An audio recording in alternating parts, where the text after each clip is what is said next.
YouTube channel medical and nurses सब।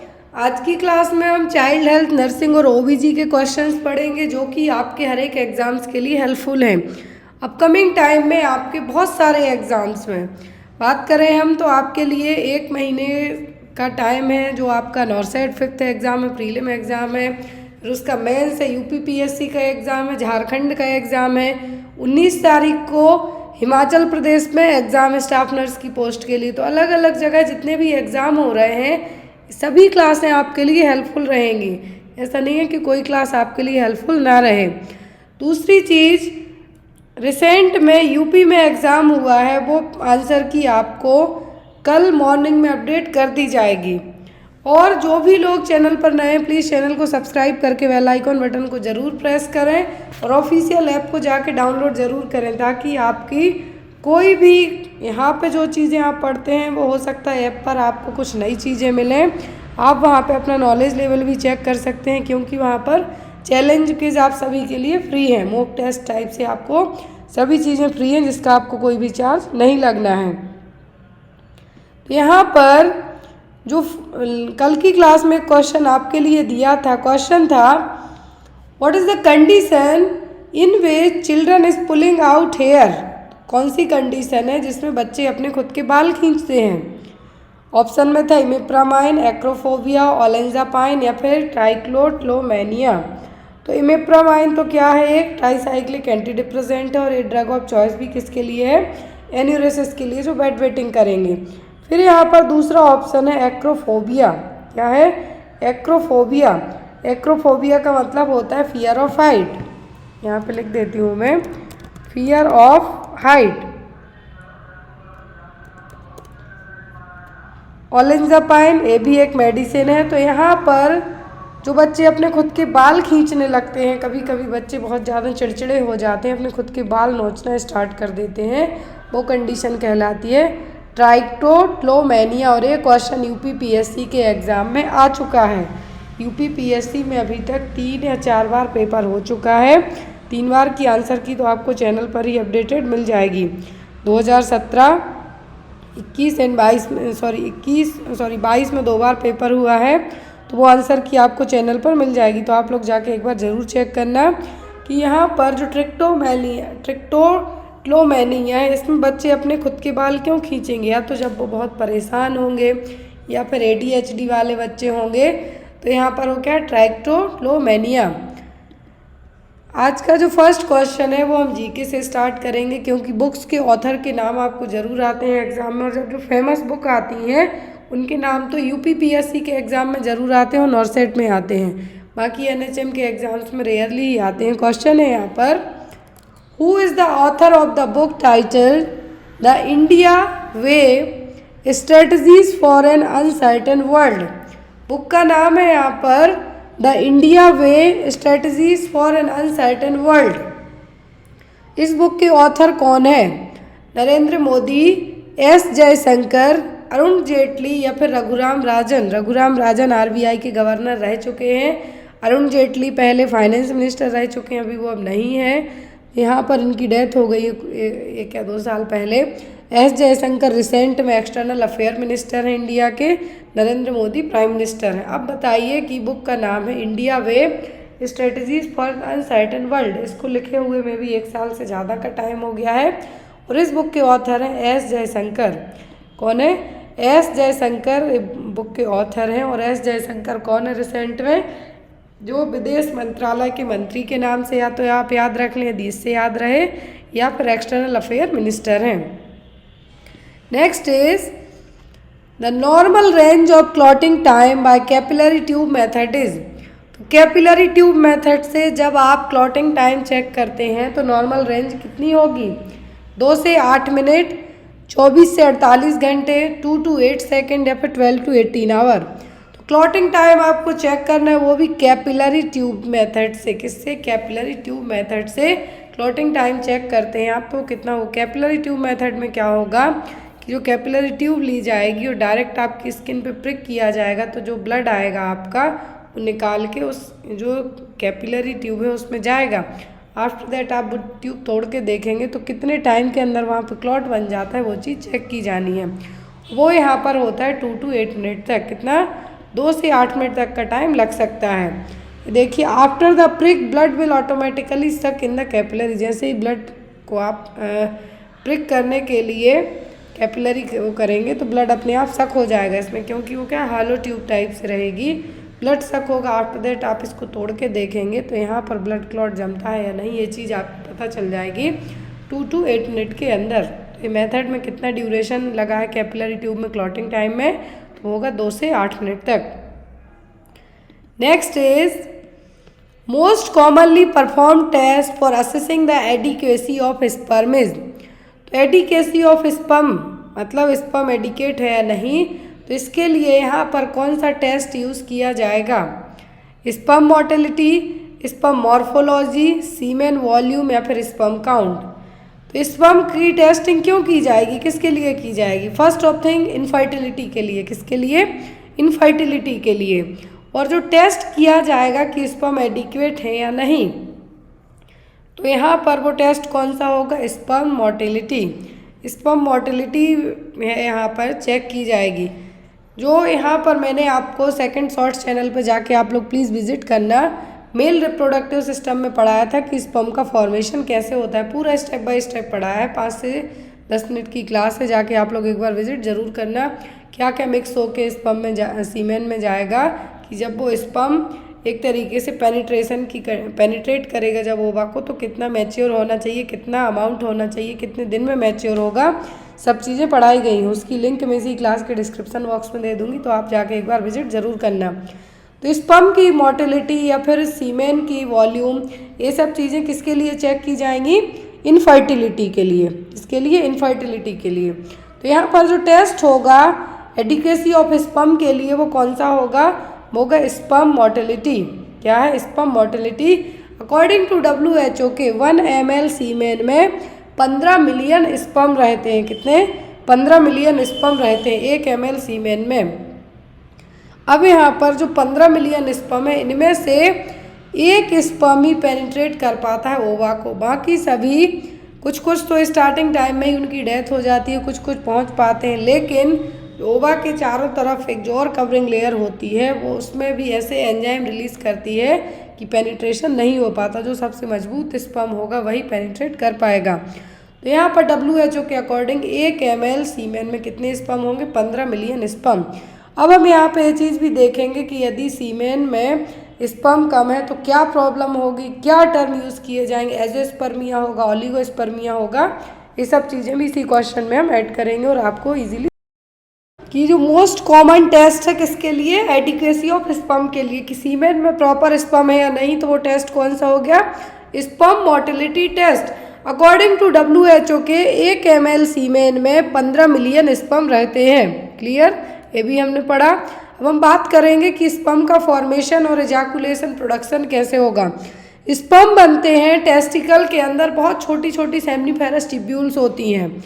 और जो टेस्टिकल है कहाँ पे होता है? स्क्रोटम के अंदर। मेल में टेस्टिकल के अंदर छोटी छोटी सेमनीफेरस ट्यूब्यूल होंगी, उनमें स्पर्म का डेवलपमेंट होगा। जब ये टेस्टिकल क्या करेंगी?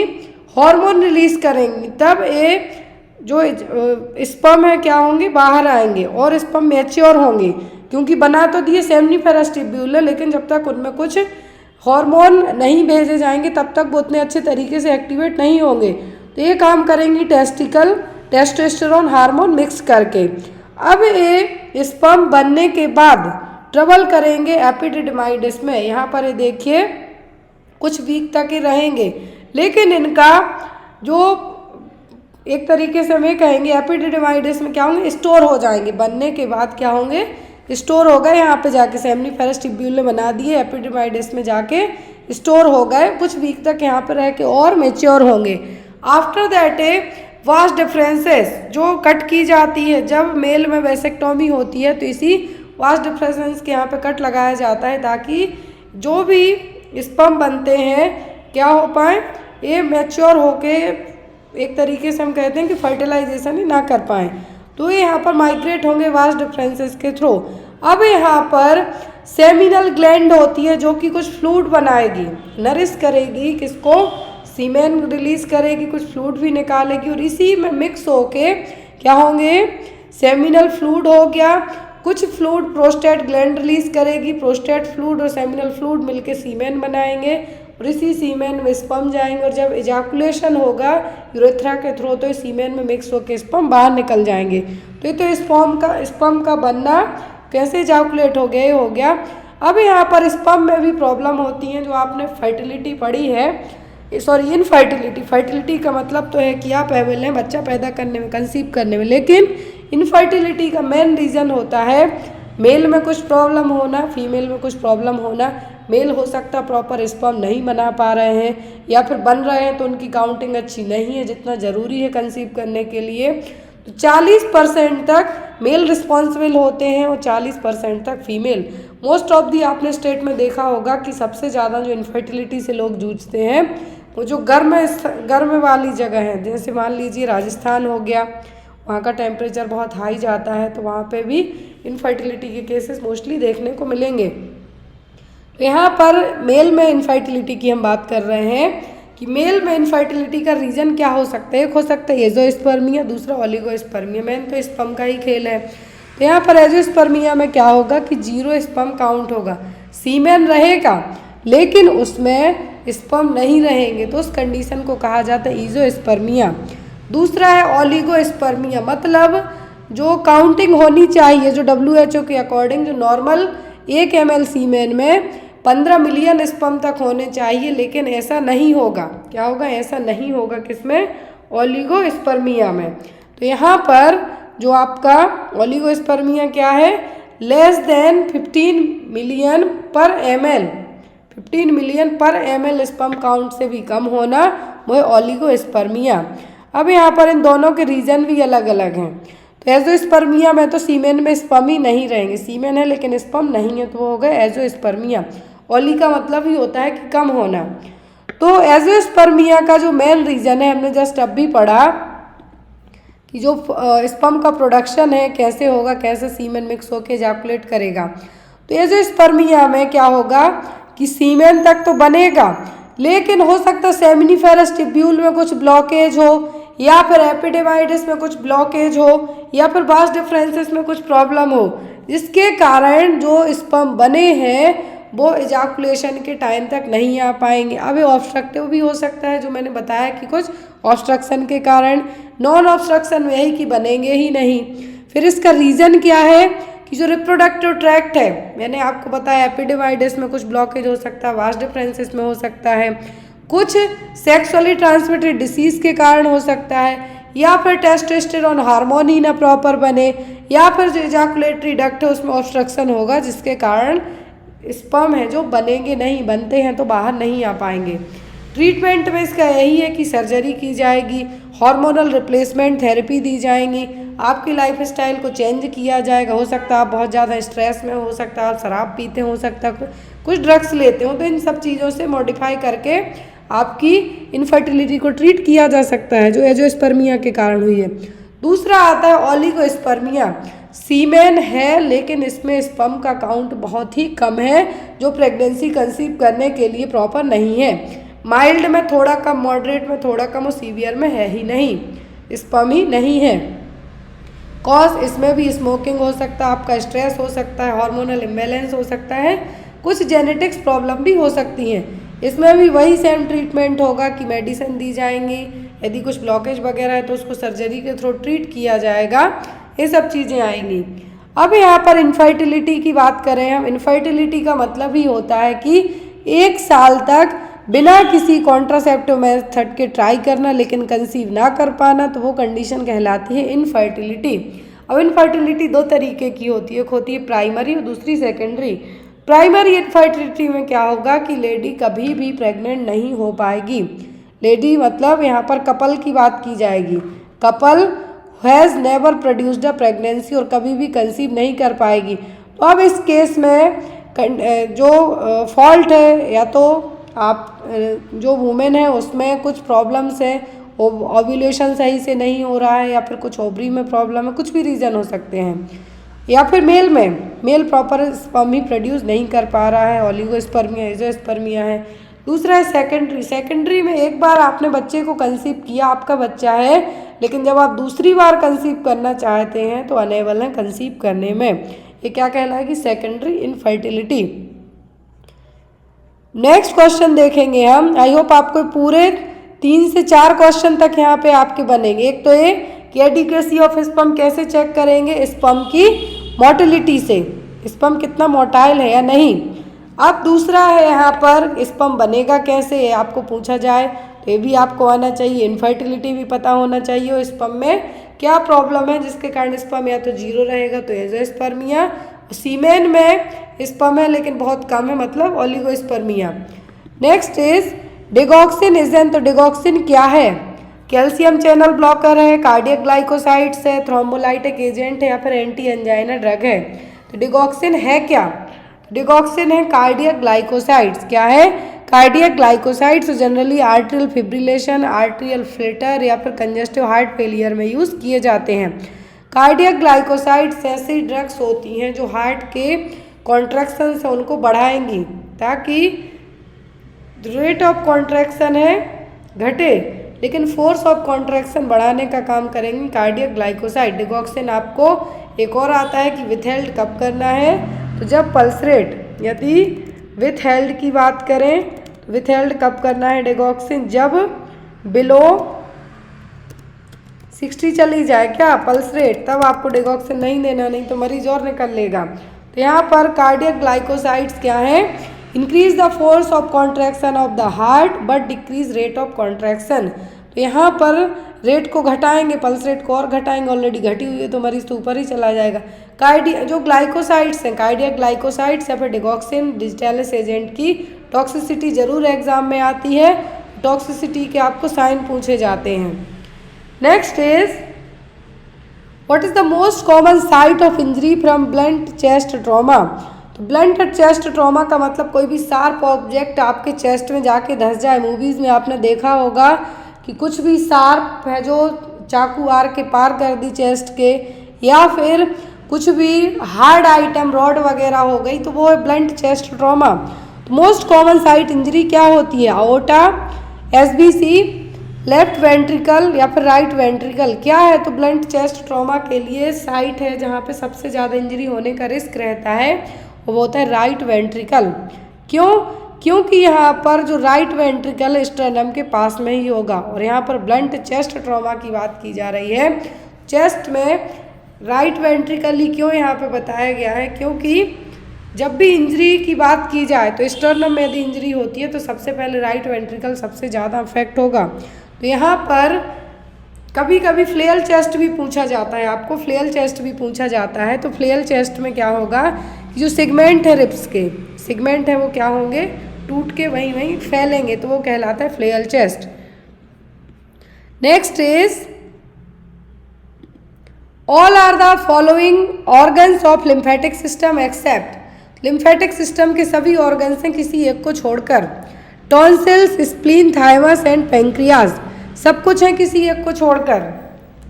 कौन सा नहीं है? लिम्फेटिक सिस्टम, सब कुछ है किसी एक को छोड़कर। यहाँ पर जो थाइमस ग्लैंड है ये आपको एग्जाम में आती है, थाइमस ग्लैंड। तो थाइमस ग्लैंड क्या है? एक लिम्फॉइड ऑर्गन ही है, नेक के यहाँ पे रहेगी जो कि टी लिम्फोसाइट्स को प्रोड्यूस करेगी। लेकिन जैसे जैसे आपकी उम्र बढ़ेगी वैसे वैसे थाइमस ग्लैंड विलुप्त होती जाएगी। ये भी आता है कौन सी ग्लैंड है एज के साथ साथ अपने आप है जो विलुप्त हो जाएगी, तो वो है थाइमस। तो यहाँ पर टॉन्सिल्स है, स्प्लीन है, थाइमस है, सभी लिम्फेटिक ऑर्गन है, लेकिन पेंक्रियाज नहीं है। क्या है? पेंक्रियाज नहीं है। लिम्फेटिक सिस्टम और लिम्फॉइड सिस्टम में जो सर्कुलेटरी सिस्टम के साथ साथ एक इम्यून सिस्टम का भी काम करेगा। क्या है? Lymphatic system. इसमें लिम्फॉइड टिश्यू होंगे, वेसिलरी होंगी, बोन मैरो भी आएगा इसी के पार्ट में, थाइमस होगी, स्प्लीन होंगे, टॉन्सिल्स होंगे, लेकिन पेंक्रियाज नहीं होगी। पेंक्रियाज यहाँ पर एक ग्लैंड है। क्या है? एक ग्लैंड है जो कि आपके डाइजेशन के साथ साथ हार्मोन, डाइजेस्टिव एंजाइम के साथ साथ हार्मोन्स भी रिलीज करने का काम करेगी। Next is chemo drugs will attack which of the following tissue cells in our body. Chemo drugs से कौन सी सेल्स और टिश्यूज पे अटैक करेंगी? बोन मैरो पर, नेल्स पर, स्किन पर कि ब्लड वेसल्स पर? कीमोथेरेपी वाली ड्रग है, कहाँ पे अटैक करेंगी? कीमोथेरेपेटिक ड्रग्स में जो अटैक करने वाली जो यहाँ पर ये कह सकते मोड ऑफ साइट है वो होगा बोन मैरो। क्यों? क्योंकि यही उन सेल्स का प्रोडक्शन करेंगी। तो इसीलिए कीमोथेरेपी में जो अफेक्टिंग पार्ट होगा वो क्या होगा? Bone marrow. और जब कीमोथेरेपी की जाती है तो यहाँ पर मरीज को भीड़ भाड़ से रहने के लिए दूर कहा जाता है। क्यों? क्योंकि कीमो में आपकी बोन मैरो पे जब एक तरीके से ड्रग्स अफेक्ट करेंगी तो आपकी इम्यूनिटी तो डाउन होगी ही होगी, लेकिन आपको दूसरे इन्फेक्शन होने का रिस्क भी रहेगा। इसीलिए यहाँ पे क्या कहा गया है कि कीमो वाले यदि बच्चे को कीमो दी जा रही है तो यहाँ पर उसको भी क्या कहा जाता है? भीड़ भाड़ से दूर रखने के लिए कहा जाता है, बड़े हों या बुजुर्ग हों। क्यों? उनकी इम्यूनिटी बस्ट आउट ऑलरेडी गई हुई है और ले गए भीड़ भाड़ में, कुछ भी इन्फेक्शन हुआ फटाक से उनको पकड़ेगा और मरीज बीमार हो जाएगा। Next one is in a primigravida mother engagement occurs at approximately how many week of gestation? तो इंगेजमेंट की बात की जा रही, शादी वाली इंगेजमेंट नहीं है यहाँ पर। यहाँ पर जो डाउन साइड जब बेबी आएगा वो इंगेजमेंट की बात हो रही है। कब देखने को मिलेगा प्रीमिग्रेविडा मदर में? ऑप्शन है यहाँ पर 30 to 32 weeks, 34 to 36 week, 32 to 34 weeks या फिर 38 to 40 वीक्स। तो प्रीमिग्रेविडा मदर में इंगेजमेंट कब होगा? इतने वीक में।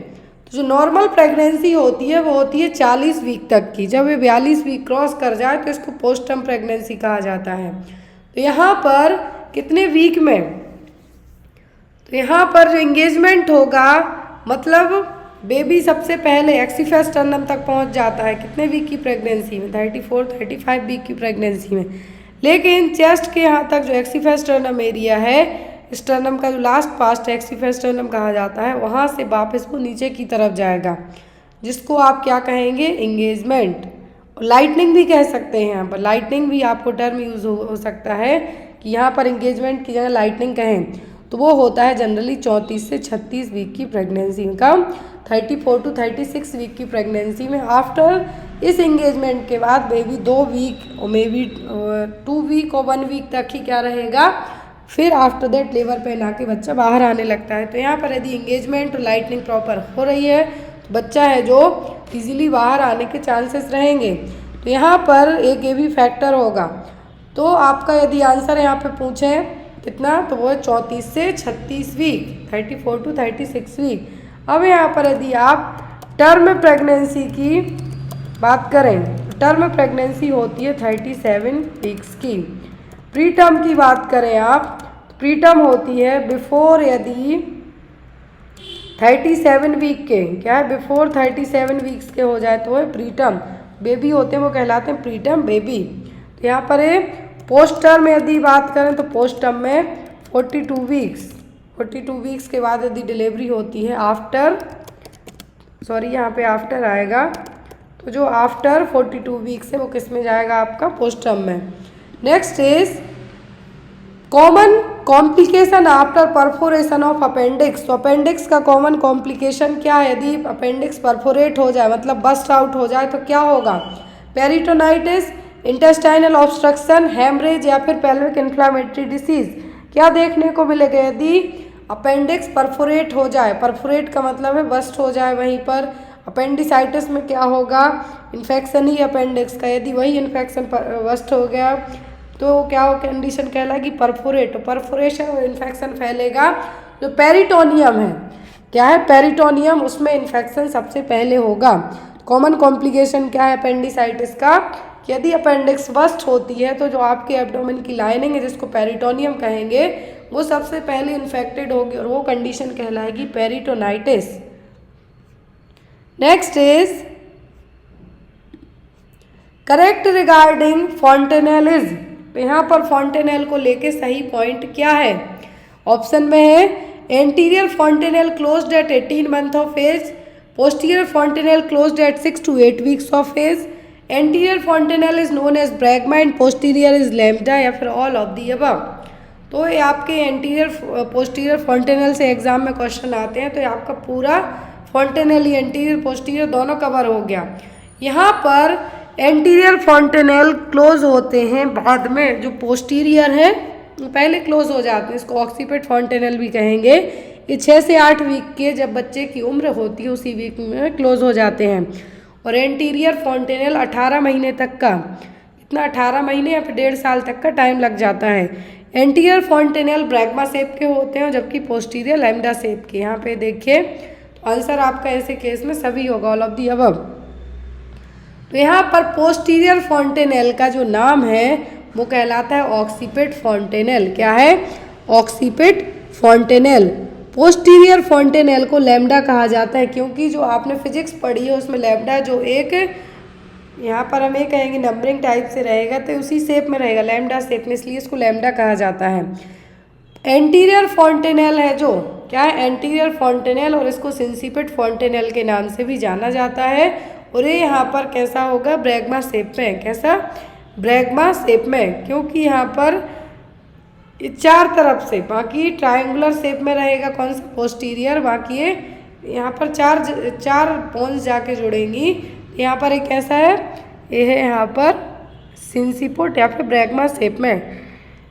एंटीरियर फॉन्टेनेल कहाँ का जंक्शन है? सेजाइटल, कोरोनल, फ्रंटल सूचर का। एंटीरियर में क्या है? सेजाइटल, फ्रंटल और कोरोनल सूचर, ये 3 सूचर मिलके बनाएंगे एंटीरियर को। पोस्टीरियर कहाँ पर है?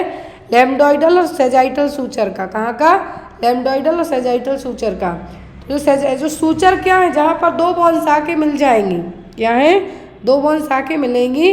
जो ब्रॉड किट डायमंड शेप में, एंटीरियर फॉन्टेनेल कैसा होता है? डायमंड शेप में भी आप इसको कह सकते हैं क्योंकि यहाँ पर डायमंड का शेप कैसा होता है? 4 यहाँ पे वो रहेंगे, इसीलिए यहाँ पर इसको क्या कहें? डायमंड शेप में भी कह सकते हैं। Next is congenital absence of ganglionic cells in the submucosal and mesenteric plexus of the distal intestine is known as. Congenital absence of ganglionic cells, तो जो आपकी गैंग्लियोनिक सेल्स हैं वो यदि एब्सेंट रहें तो ये क्या कहलाएगा? पाइलोरिक स्टेनोसिस, हिरस्प्रिंग्स डिसीज या फिर इंटेस्टाइनल ऑब्स्ट्रक्शन।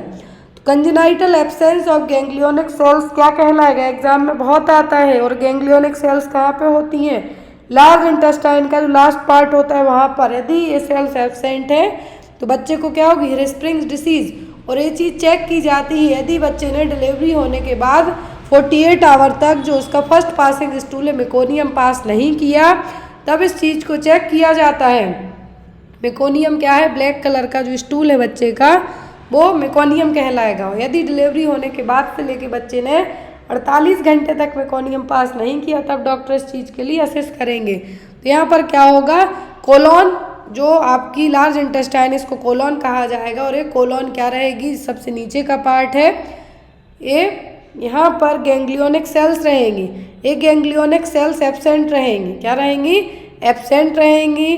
तो यहाँ पर इस चीज़ को जो टर्म यूज़ किया जाएगा वो कहलाएगा हिरस्प्रिंग्स डिसीज। क्या है? Hirschsprung's disease. Next one is how much amount of fetal blood flow per minute through the placenta.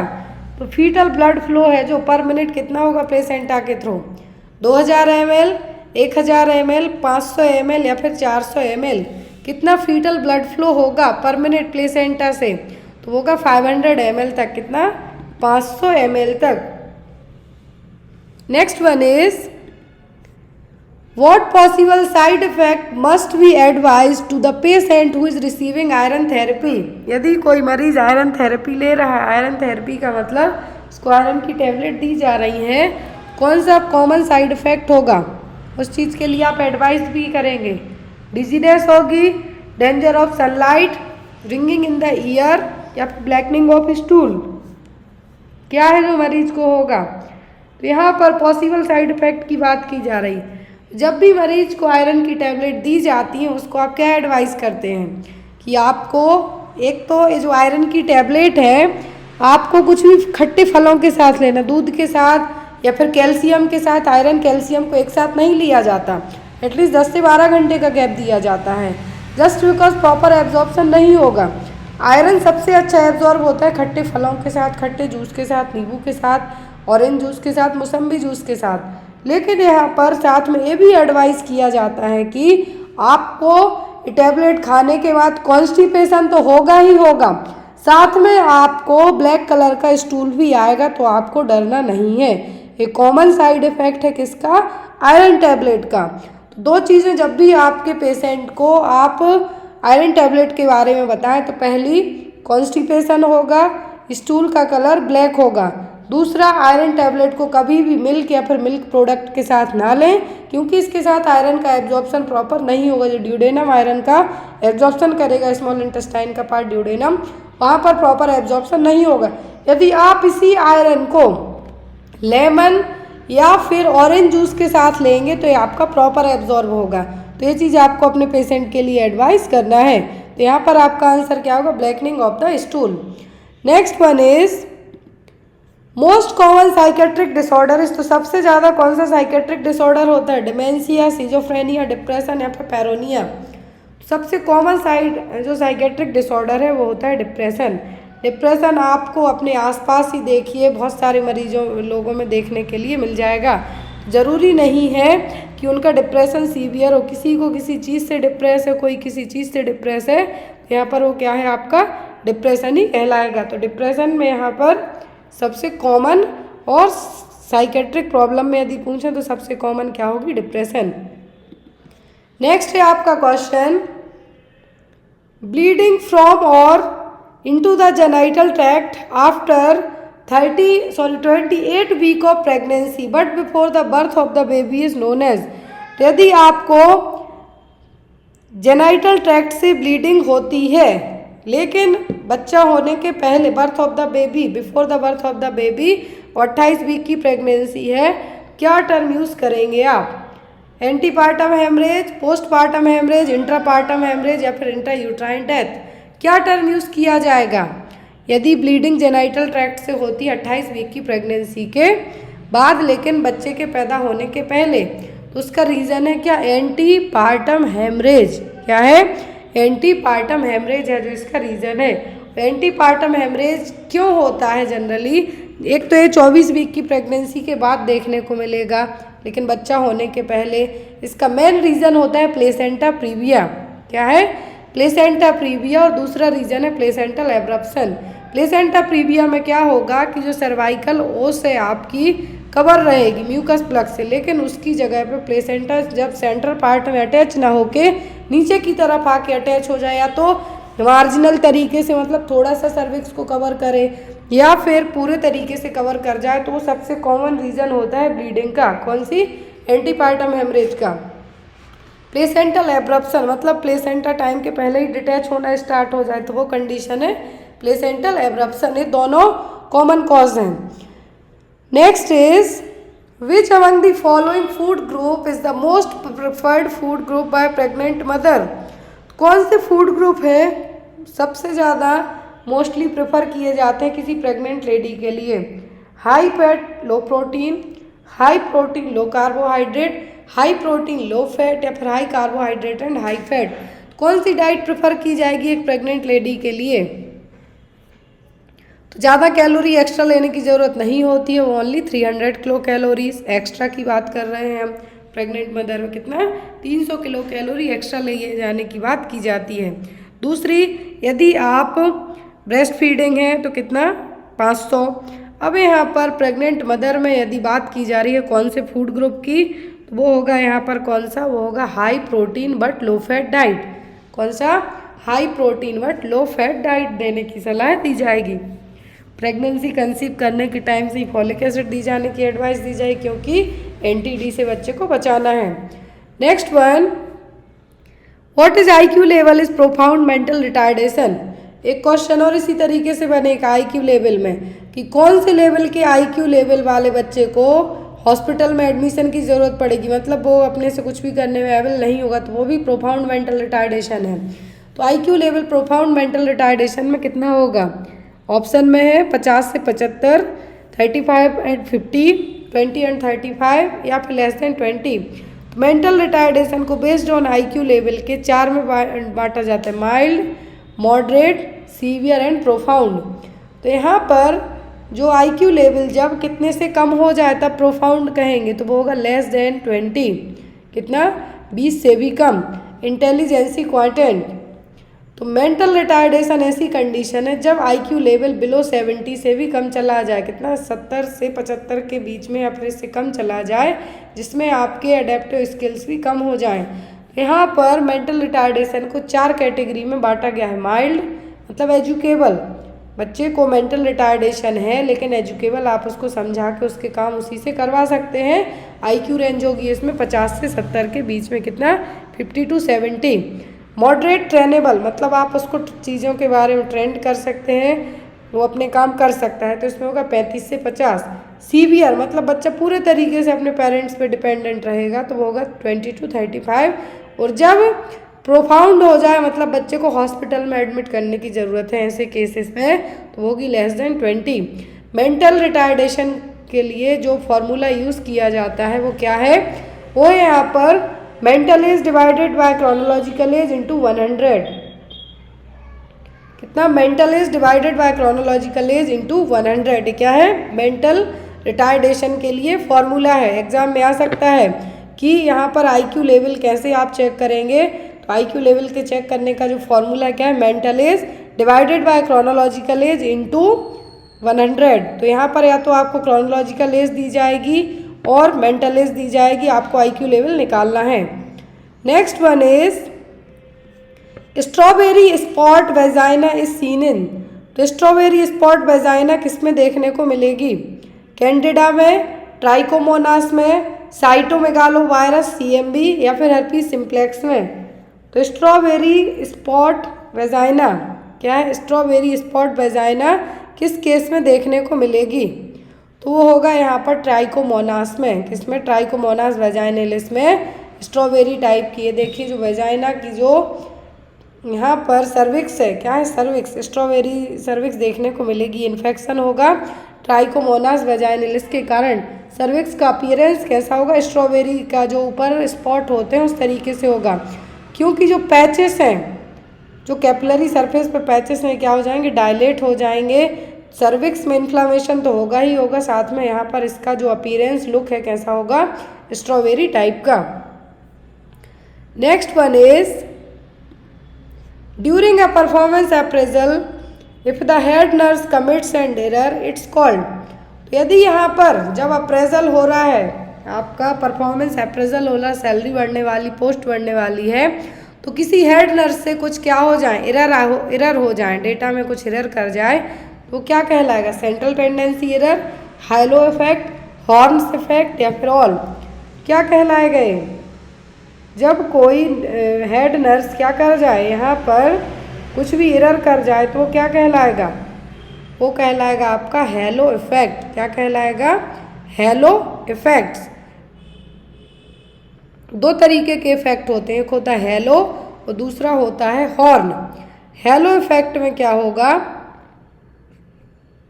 कि जो आपके हेड हैं वो कुछ भी काम क्या कर जाएंगे, हायर इक्विटी। हायर इक्विटी का मतलब है कि हेड नर्स यदि कुछ भी गड़बड़ कर जाए तो वो कहलाएंगे आपके, और उसके कारण आपका अप्रेजल हो जाए जो कि एक पॉजिटिव वे में चला जाएगा आपका, तो क्या कहलाएगा, हेलो इफेक्ट। और जब यही चीज़ लोअर इक्विटी मतलब कोई हेड नर्स की जगह कोई जो एज अ जनरल नर्स कोई भी एरर कर जाए वो, या फिर यहाँ पर कुछ भी निगेटिव तरीके का ऐसा कर जाए कि उसमें आपकी सक्सेस होते होते रुक जाए, तो वो कहलाएगा हॉर्न इफेक्ट। हॉर्न में क्या है, निगेटिव टाइप की कंडीशन होंगी, लेकिन हेलो इफेक्ट में आपका फ़ायदा हो जाएगा। Next one is compression of bleeding carotid artery immediately leads to. तो ब्लीडिंग यदि कैरोटिड आर्टरी के यहाँ पे होती है तो कंप्रेशन होगा कहाँ पर, कैरोटिड आर्टरी में ही। क्या होने के चांसेस रहेंगे, loss of sense of smell, blindness, stroke या फिर डायरिया। बहुत इजी क्वेश्चन है। सबसे अच्छी चीज़ एक आता है आपको कि स्ट्रोक में कौन सी आर्टरी इफेक्ट होगी, अब है कैरोटिड आर्टरी। तो कैरोटिड आर्टरी में यदि ब्लीडिंग होती है तो क्या होने के चांसेस रहेंगे, स्ट्रोक होने के। किसके, स्ट्रोक होने के, क्योंकि यही कैरोटिड आर्टरी ब्रेन को ब्लड की सप्लाई करेगी मेनली। तो यहाँ पर कैरोटिड आर्टरी में यदि ब्लीडिंग होती है तो क्या होगा, stroke. Next is policeman stiff hand is seen in. Policeman stiff hand किस में देखने को मिलेंगे, एक्सिलरी नर्व इंजरी के कारण, अर्थ पाल्सी, रिस्ट ड्रॉप या फिर नन ऑफ द अबव। तो यहाँ पर पुलिसमैन टिप, पीछे की तरफ हाथ करके जो टिप मांगी जाती है वो इसके लिए टर्म यूज़ किया गया पुलिसमैन टिप्स हैंड। तो यहाँ पर ये होता है जनरली कि कौन सी नर्व में इंजरी के कारण, ये होता है अर्ब्स पाल्सी में। किसमें? अर्ब्स पाल्सी में। तो यहाँ पर आपका आंसर क्या होगा? होगा Erb's palsy. Active flexion impossible because of paralysis of biceps, brachialis and brachioradialis. तो ये तीनों नर्व में क्या होगा? पैरालिसिस हुआ है। किसमें? बाइसेप्स, ब्रैकियलिस और ब्रैकियोरेडियल्स में। इसके कारण पीछे की तरफ आपका हाथ है जो फ्लेक्शन रह जाएगा। तो इसके कारण ही यही कंडीशन यहाँ पर डेवलप होगी। पीछे की तरफ आपका जो हाथ रहेगा उसको कहेंगे पॉर्टर्स टिप हैंड और policeman tips hand. In Weber test and Rinne test cranial nerve examined as. तो बेवर और रिने टेस्ट में कौन सी क्रेनियल नर्व का एग्जामिनेशन किया जाएगा? ऑप्शन में है आपका cranial nerve first, cranial nerve second, cranial nerve 8 या फिर क्रेनियल नर्व 7। तो बेवर टेस्ट और रिने टेस्ट पहली चीज़ कान के लिए होते हैं। और कान में आप क्या टेस्ट करेंगे? सुनने वाली चीज़ें। और उसके लिए कौन सी नर्व रिस्पॉन्सिबल होगी? तो होगी 8वें नंबर की क्रेनियल नर्व, वेस्टिबो कोक्लियर नर्व। तो जो बेवर टेस्ट है और रिने टेस्ट हैं, दोनों में एक बेसिक सा अंतर है, एक बेसिक सा अंतर है, वो भी आपको बताएंगे। लेकिन पहले यहाँ पे हम बात करेंगे नर्व की। तो 8वें नंबर की क्रेनियल नर्व कौन सी है? वेस्टिबो कोक्लियर नर्व। ये नर्व आपके कानों में सुनने के अलावा जो कोक्लियर पार्ट है वो बॉडी बैलेंस में भी हेल्प करेगा। Total 12 pair of cranial nerve होती हैं, जिसमें है olfactory, optic, oculomotor, trochlear, trigeminal, abducens, facial, vestibulocochlear, glossopharyngeal, vagus, spinal accessory और हाइपोग्लोसल नर्व। तो ये क्या है? यहाँ पर सभी क्रेनियल नर्व 12 पेयर में रहेंगी। तो यहाँ पर जब आँखों को चेक करने की बात हो तो ऑप्टिक नर्व चेक की जाएगी विज़न के लिए। यहाँ पर जब बात की जा रही है आपके सुनने की तो वो क्या होगी? वेस्टिबो कोक्लियर नर्व। अब यहाँ पर हम बात करेंगे इन दोनों टेस्ट की। क्या है? बेवर टेस्ट, जो यहाँ पर चेक किया जाएगा कि आपके कानों में कोई डिसीज़ के कारण कुछ प्रॉब्लम तो नहीं है। और यहाँ पर वाइब्रेशन किया जाएगा। कहाँ पर? वाइब्रेटेड ऑन द फोरहेड, ऊपर। रिने टेस्ट में एयर कंडक्शन टेस्ट है। क्या है? बेटर एयर कंडक्शन टेस्ट है। यहाँ पर जो सेंसोन्यूरल हियरिंग लॉस है वो भी चेक किया जाएगा। और यहाँ पर बेटर तरीके से जो सेंसोन्यूरल हियरिंग लॉस है वो आपका बेवर टेस्ट प्रॉपर रिजल्ट बताएगा, जबकि रिने टेस्ट से एयर कंडक्शन के थ्रू पता नहीं हो जाएगा। तो रिने टेस्ट क्या है? बोन कंडक्शन हेयर टेस्ट है, जबकि यहाँ पर बेवर टेस्ट में फोरहेड में चेक किया जाएगा। Next is what should be a part of nurse teaching plan for a child with epilepsy being discharge on a regimen of phenytoin. तो यदि किसी बच्चे को, एपिलेप्सी वाले बच्चे को फेनिटोइन दी जा रही है तो उसको डिस्चार्ज के टाइम पर क्या चीज़ बताई जाएगी? Drinking plenty of fluids, brushing teeth after each meals, having someone be with the child during walking hour, reporting signs of infection. Phenytoin drug of choice है किसके लिए? एपिलेप्सी के लिए। एप्टोइन दी जा रही है, यहाँ पर फेनिटोइन दी जा रही है बच्चे को। क्या एडवाइस करेंगे आप बच्चे के लिए कि आपको ये मेडिसिन लेने के बाद क्या करना? ज़्यादा पानी पीना है, दांत ब्रश करना है, अपने खाना खाने के बाद, हर एक मील के बाद आपको किसी को अपने साथ में लेके रहना है, और कोई इन्फेक्शन होता है तो वो साइन रिपोर्ट करना है। क्या करना है? जब भी बच्चे को फेनिटोइन दी जाती है, कल मैंने इसका साइड इफ़ेक्ट पढ़ाया था आपको कल की क्लास में कि फेनिटोइन लेने के बाद क्या होगा। तो यहाँ पर क्या करने के लिए एडवाइस किया जाएगा? यहाँ पर जो फेनिटोइन का एक साइड इफ़ेक्ट पूछा जा रहा है वो होगा brushing teeth after each meal. क्यों? क्योंकि जो फेनिटोइन लेंगे आप, इसके कारण जिंजिवल हाइपरप्लासिया, कल पढ़ाया था मैंने, जिंजिवल हाइपरप्लासिया में क्या होगा कि जो आपके गम्स है वहाँ पर एक्स्ट्रा टिश्यूज़ की ग्रोथ होने लगेगी। उसको प्रिवेंट करने के लिए जब भी बच्चे को फेनिटोइन दी जाएगी, तो बच्चा फेनिटोइन तो लेगा ही, लेकिन यहाँ पर वो उसको अपने हर एक खाने के बाद दांतों को ब्रश करना है, ताकि यहाँ पर जिंजिवल हाइपरप्लासिया से बच्चे को प्रिवेंट कर सकें। तो यहाँ पर हर एक बार खाने के बाद, सोने के टाइम पर उठते साथ बच्चे को ब्रश कराना है ताकि जिंजर हाइपरप्लासिया से प्रिवेंट कर सकें। और इसके साथ साथ आपको अपने बच्चे के लिए डेंटिस्ट से भी चेकअप करवाते रहना है। Clear? Next one, the drug administered to reduce the vertical transmission of HIV from mother to foetus. कौन सी मेडिसिन यूज़ की जाएगी? वर्टिकल ट्रांसमिशन प्रिवेंट करना है आपको कि माँ का जो HIV इन्फेक्शन है बच्चे को ना हो पाए। ऑप्शन में है इंडिनाविर, लेमिबिडिन, नेबिरापाइन या फिर जिडियोबिडिन। तो कौन सी मेडिसिन आप देंगे जिसके कारण आप क्या कर सकते हैं, यहाँ पर इन्फेक्शन से प्रिवेंट कर सकते हैं, माँ से बच्चे में इन्फेक्शन ना जाए। वर्टिकल ट्रांसमिशन मतलब माँ से बच्चे में इन्फेक्शन का जाना। तो यहाँ पर 2 ड्रग हैं, 3 है सॉरी, लेकिन जो बच्चे के प्रिवेंशन के लिए दी जाएंगी वर्टिकल ट्रांसमिशन के लिए वो होगी नेबिरापाइन। क्या होगी? नेबिरापाइन। नेबिरापाइन है जनरली बच्चे के ट्रांसमिशन को रोकने का काम करेगी, वर्टिकल ट्रांसमिशन को। जिडियोबिडिन तो देंगे आपके, एक ART ड्रग ही है, लेकिन वर्टिकल ट्रांसमिशन के लिए क्या यूज़ की जाएगी? नेबिरापाइन। ड्रग ऑफ चॉइस पूछे HIV की तो होगी जिडियोबिडिन, लेकिन वर्टिकल ट्रांसमिशन के लिए पूछें तो क्या होगी? Nevirapine. Next one is expulsion of cervical mucus plug mixed with blood is called. तो यहाँ पर सर्वाइकल म्यूकस प्लग है किसके साथ? ब्लड के साथ में, तो वो क्या कहलाएगा? Bag of water, cervical secretion, show या फिर ब्लीडिंग पर वेजाइना। कल मैंने नॉर्मल वेजाइनल डिलीवरी का 3D एनिमेटेड वीडियो अपडेट किया है, सेकंड शॉर्ट चैनल पे जाके आप देखिए उसको। मैंने बताया है उसमें आपको एनिमेशन के थ्रू समझाया गया है कि जब बच्चा फर्स्ट स्टेज ऑफ लेबर में रहता है तो जो म्यूकस प्लग है एक तरीके से कैप का काम करता है, सर्विक्स के यहाँ पे कैप का काम करेगा। लेकिन जब लेबर पेन स्टार्ट होते हैं तो वो कैप क्या होगा? म्यूकस प्लग ओपन होगा। और सबसे पहले म्यूकस के साथ साथ, क्योंकि 9 महीने तक सर्विक्स को क्लोज करके रखा है वो प्लग, जब वो प्लग ओपन होगा लेबर पेन आने के कारण तो उसमें ब्लड भी मिक्स होके आएगा म्यूकस के साथ में, और वो कहलाता है सो। क्या कहलाएगा? सो।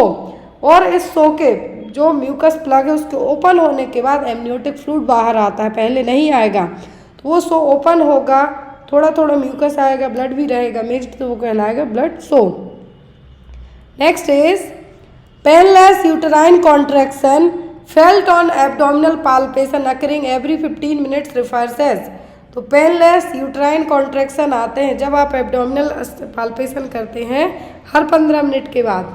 तो क्या है? Quickening, Osiander sign, Braxton Hicks contraction या फिर नन ऑफ दी अबव। तो क्या कहलाएंगे?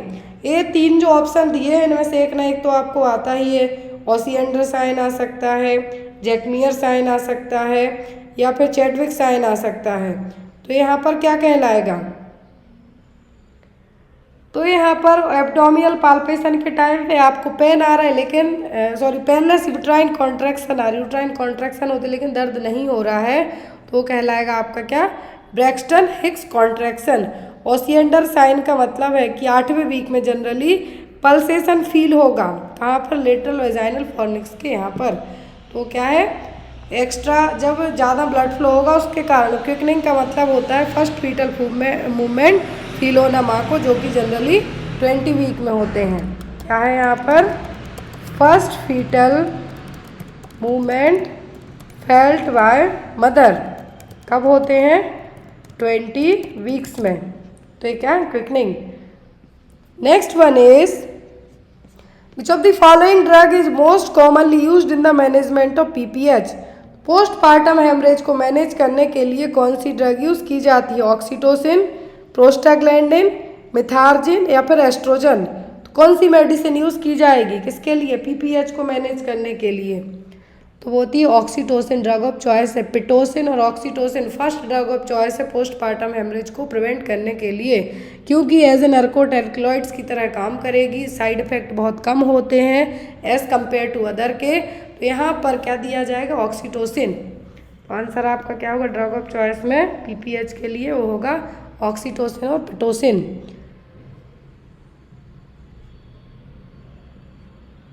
नेक्स्ट है यहाँ पर क्वेश्चन आपके लिए, इसका आंसर आप लोग कमेंट बॉक्स में दीजिए। क्वेश्चन है if the uterus becomes boggy after 1 hour of delivery the initial response of the midwife would be. तो यदि यूट्रस कैसी होती है, बॉगी शेप की हो जाए आफ्टर 1 घंटे के बाद, डिलीवरी होने के 1 घंटे के बाद, तो यहाँ पर आपका इनिशियल रिस्पॉन्स क्या होगा? Check the BP, notify the physician, observe the amount of bleeding, या फिर मसाज द यूट्रस।